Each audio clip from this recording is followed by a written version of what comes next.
1 साल बीत चुका था। ढोलकपुर वापस शांत था। गांव के लोग फिर से खुशी से जीने लगे थे।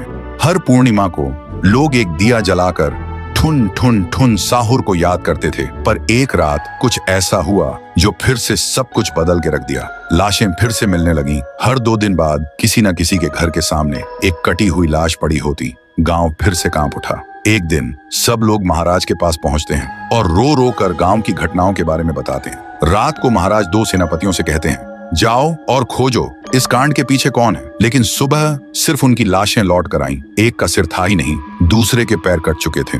महाराज समझ गए कुछ तो लौट आया है, कुछ जो सिर्फ मौत का खेल खेल रहा है। और फिर कहते हैं, अब इस जंग का सामना मुझे ही करना होगा। उसी रात महाराज चुपके से गांव में आते हैं और एक पेड़ के पीछे खुद को छुपा लेते हैं। और ठीक रात के 2:30 बजे अचानक कहीं से धुआं छा जाता है और उस धुएं के अंदर से एक आवाज आती है,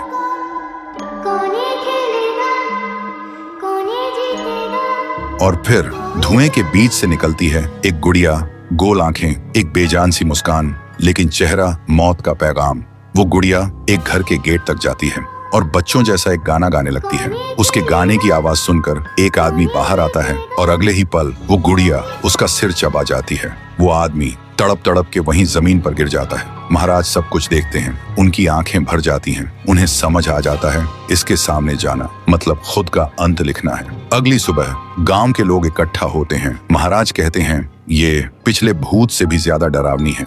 इसे सिर्फ वही हरा सकता है जो मौत को पहले ही हरा चुका है। और फिर एक पूर्णिमा की रात सब लोग दिया जलाकर पुकारते हैं, आप वापस आइए, आपके बिना ये गांव जिंदा तो है पर जीने जैसा नहीं। तभी एक आवाज गूंजती है, ठुंग ठुंग ठुंग ठुंग ठुंग ठुंग ठुंग ठुंग ठुंग साहुर। और उसी देह की आग से एक जलता हुआ पेड़ बनने लगता है और उसी पेड़ में से ठुन ठुन ठुन साहुर निकलता है। तभी फिर से वही धुआं छा जाता है और उसके साथ ही एक आवाज।